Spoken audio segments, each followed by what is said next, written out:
So with that, I'd like to introduce a very special young woman. Paula Orecklin is from Winnipeg, Canada, and she will tell her story in the narrative. I can tell you she took extraordinary efforts to get here to be with us today, along with her two parents, Mel and Judy. So please welcome Paula. She's going to sit while she delivers us. The camera will be focused on her. And at the end, we'll convene a panel that will invite back our keynote speakers to join the family and be moderated by Kim Block. So welcome, Paula.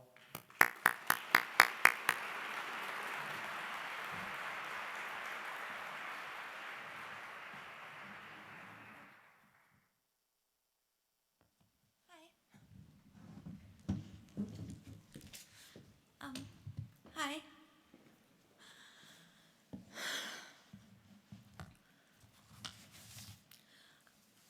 Today I'm here to give the patient's perspective of living in chronic pain. My name is Paula Orecklin, and I have complex regional pain syndrome, also known as reflex sympathetic dystrophy. As a result of a twisted ankle, my right lower leg from the knee down has been in pain. I'm 25 years old, and I have been in constant, severe pain since I was 13. Sorry, I'm a little nervous. 1,000 people looks very large from up here.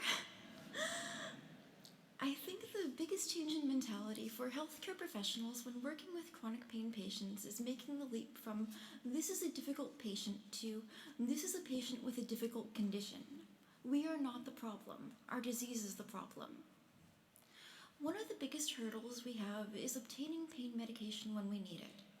I start here because when you are in unrelenting pain, access to painkillers is a major concern. Opiates are some of the most useful drugs for treating severe pain and the most challenged. Governments legislate on the basis of protecting people from addiction, but in the process lump chronic pain patients in and force us to follow strict guidelines about access to medications. In fact, only a very small percentage of chronic pain patients become addicts, and the majority of that small percentage had a history of addiction. Doctors need to be cautious with opiates, but the fear of addiction must not compromise the quality of care given to patients. Doctors must understand the difference between addiction and physical dependence. In the same way, patients must not be afraid to tell their doctors about their reaction to medications for fear of being blacklisted or cut off. I bring all of this up because when you are a chronic pain patient, this is the stigma. I highly encourage patients to ask their pain doctors for a letter certifying they have a legitimate condition and what drugs are being used to treat it. This is essential if you have to go to the ER with a massive pain flare-up that has left you incoherent. From a doctor's point of view, it's easy to see a patient for an appointment, then go on to the next patient a few minutes later.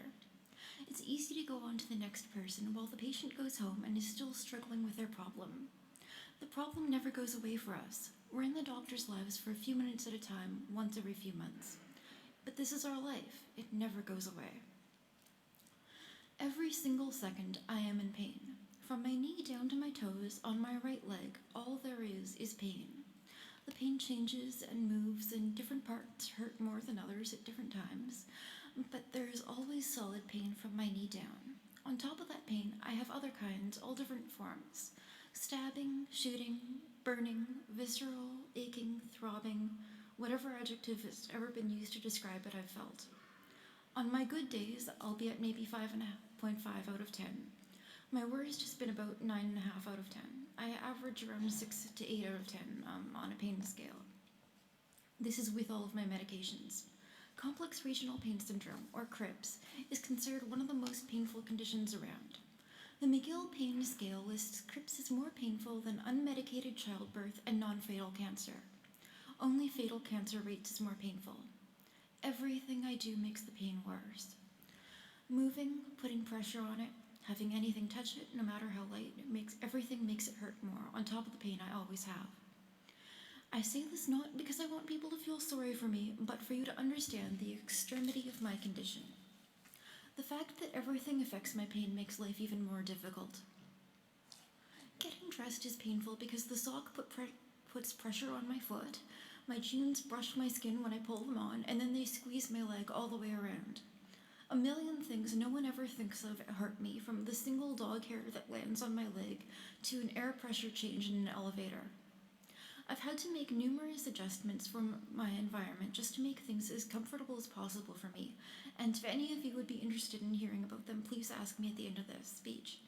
Even with them, life is very difficult. The pain turns even simple things into massive ordeals.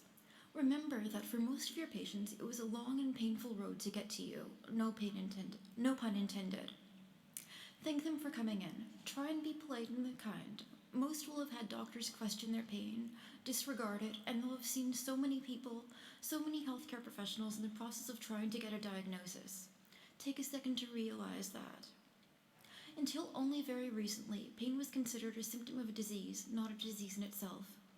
This is a highly significant change in the way pain conditions are being viewed. Instead of taking months or years trying to find the cause with little or no help in the meantime, the pain is being tackled as the main issue. For example, if a patient comes into the ER in Winnipeg, my city, reporting pain that's disproportionate to the injury and of a long duration, they are now sent to the pain clinic within 24 hours. This is a huge sea change in how pain is being treated. If this had been around when I was first injured, I wouldn't have had 18 months of misdiagnosis, mistreatment, and circular referrals that allowed the crips to fully set in. New studies show that if given treatment in early months, a cure is possible. I never had that chance. Many patients will cancel or reschedule their appointments. Please try and not be upset with no-shows. Patients don't want to miss appointments, especially when they're in a lot of pain and need their doctors most. Maybe they were sick all night from their medications, or maybe they were in so much pain they couldn't even manage to call you. Sometimes you're just in no condition to manage to get up and go anywhere, and I've had to schedule so many appointments over the years I can't even tell you. Please remember this, and don't blacklist them. To make things easier, my doctors schedule me in the late afternoon when I'm at my best. Try and work with your patients and try in making these appointments. My family doctor and my therapist schedule me at the end of their days, so if I do have to cancel, it's not a big problem for them. My family doctor sees me once a month. I save all of my concerns up and I bring them to her. She's not my pain doctor who's so busy I only see him every few months, but it makes me feel as though my medical concerns are being taken care of and are listened to. One of the biggest things I can suggest for patients is they keep a list of their concerns as they develop. That way, when they do get to the doctor, they don't forget anything, and even if you're not able to speak coherently during your appointment, the doctor still knows what you wanted to talk about. Memory is also affected by pain, so I write things down as soon as I think of them. I recommend writing down everything important the doctor says for the same reasons. At home, I keep a daily journal noting how much pain I've been in and when I've taken painkillers for breakthrough pain. I note any unusual symptoms in my general condition for the day. This is very important for two reasons. First, by writing the time I take painkillers, I ensure I don't overdose myself. And secondly, I can look back and see how well I've been doing with my medications and therapies. I can just search my files and find out that since a new drug kicked in, I've been doing better or worse on average. Doctors need to understand that with as much medical knowledge as they have, the patient knows their condition better. This is our lived experience. The doctors might have the technical knowledge, but we have the daily reality of living with a disease. Listening to the patient and thinking outside of the box when the standard procedures aren't working are essential for any complicated case. You can't just say, well, this is the way we've always done it, and then leave it at that, when the way you always do it just is not working. One of the most difficult to treat issues I have is the development of skin lesions and the loss of my toenails. My wounds are very difficult to treat. Initially, some doctors accused me of scratching and picking at my skin. Skin lesions didn't immediately fit the doctor's pre-existing knowledge of the disease, so the automatic assumption was that I was at fault. I go to a monthly wound clinic where the nurses are used to seeing all sorts of chronic wounds that don't heal well, from terrible burns to the complications of diabetes. I've tried all of the products they have that might help me. My skin, when you follow the normal procedures of keeping the wound moist, just kind of gets wet and mushy and then just wipes right off. The wounds, however, get dry and bleed. The only way to treat me is through trial and error, trying all sorts of dressings and prescription lotions and creams. The only adhesive tape I can actually use is ostomy tape. If the nurses at the clinic or my dermatologist were only working with the standard arsenal of wound care, I would be in much worse shape. Being open to suggestion and listening to the patient when they say something isn't working is the only way to deal with patients. Otherwise, you just add to their problems. When I have a flare-up of increased pain, the lesions show up consistently within the next day or two. The lesions start out looking like small red dots or a thin red line, but they quickly get bigger, open up, and bleed, causing even more pain. The lesions last for a week and they heal very poorly. At this point, my skin is actually so dry and fragile that the normal bacterial flora that exists has started to cause even more problems with my skin, my fingernails, and even my scalp. And even though these issues are easily resolved by my dermatologist, it leaves a massive toll on my self-image. It was kind of difficult not to add in a line defending my appearance. I know that as doctors, you're keenly aware of the limits modern medicine has, or if you're students, you quickly will. One of the worst feelings I've had as a patient is knowing that I'm at the limits of medicine for crips, or that's the way at least my doctor has made it sound, but I'm happy to say that talking to some people in the conference, they've suggested some new things, so I'm quite happy. And I do appreciate that, by the way, and I want to thank you all. It's really felt like that I'm just looking for the next study or the next paper that could help me, and everything that has been mentioned normally for my condition I've either experienced or had ruled out by my doctors for one reason or another. The last few things I've tried have come from new research we found online. I know how dissatisfying it must be to see a patient coming back to your office every few months in as much pain or more as they ever were, but you cannot let this affect how you treat the patient. That irritation cannot lead you to distance yourself from the patient or get upset with them. As frustrating as it is, remember, the patient is even more frustrated. It's not the fault of the patient for having the disease. It is tough to deal with chronic pain patients. We can be emotional and angry and even lash out at our doctors. Legal, pharmacological, or medical reasons can prevent the doctor from giving the patient the amount or kind of medication the patient feels they require. Instead of acting defensively or dismissing the patient, though, try and remember that they are not mad at you personally. Sympathize with them. Legitimize their concerns. Please don't send them away or refuse to see them again. No one goes into medicine to deal with patients they can't fix. Despite a patient's and a doctor's best interest, chronic pain is frustrating and emotionally burdensome to deal with, day in and day out. It's essential the burden is not taken out on the patient.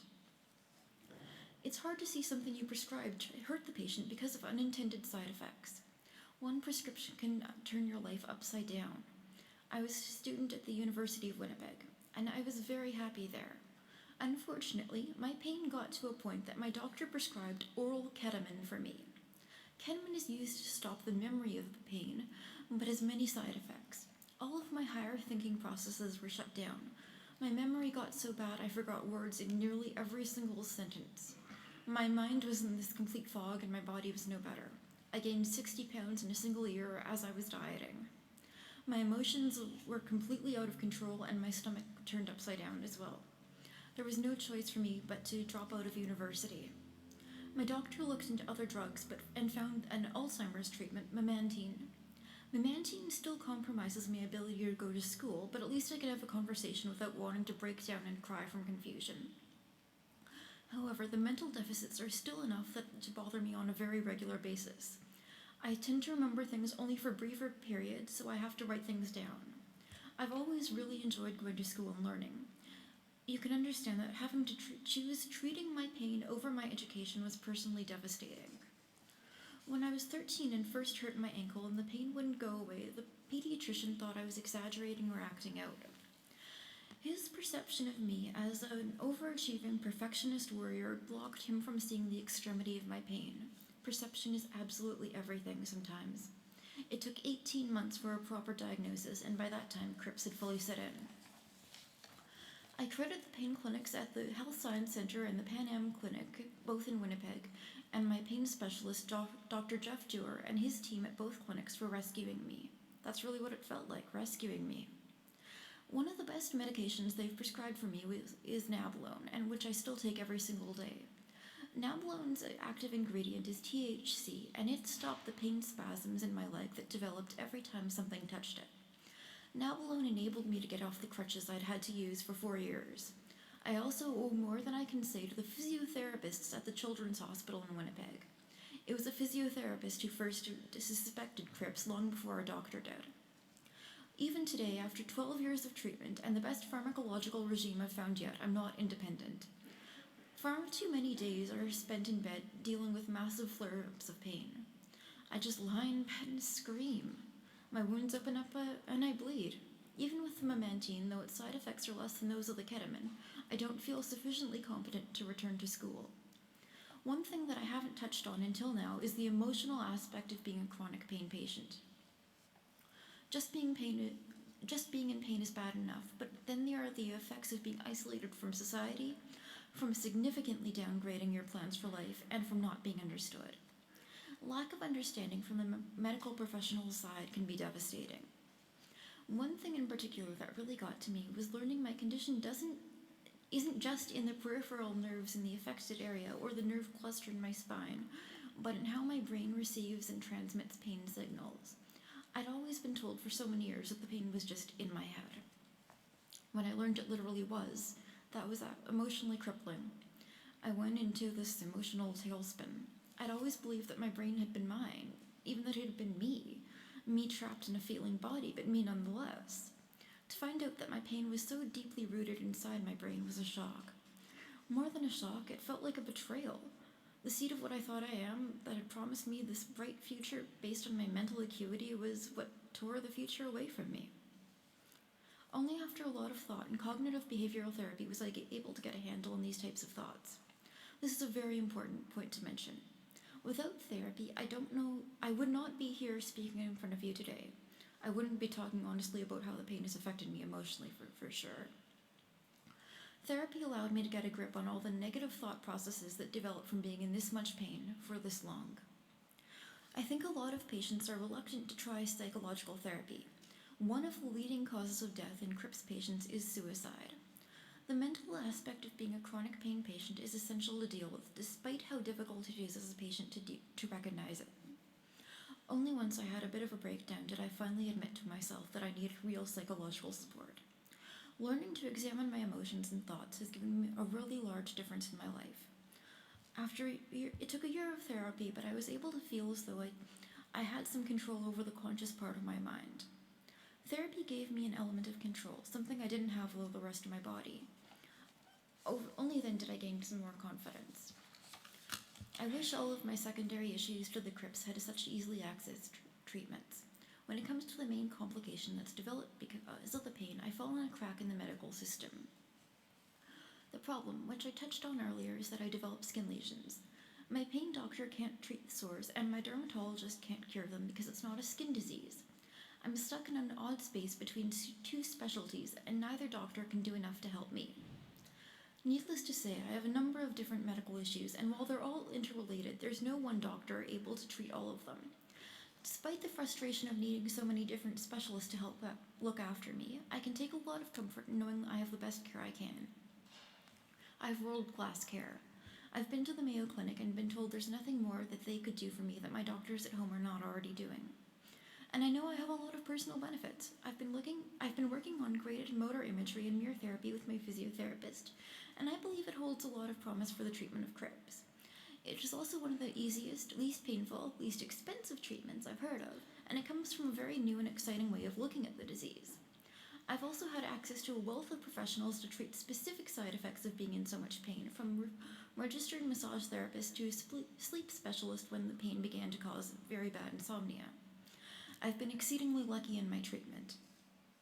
I'm also constantly looking for new research, and I have sometimes been the first patient from my particular pain clinic to access new therapies or drugs. I live with a very supportive family, with a mother who is a full-time caregiver and a caring father. I have a best friend who is literally a doctor as of next month, and a very supportive boyfriend.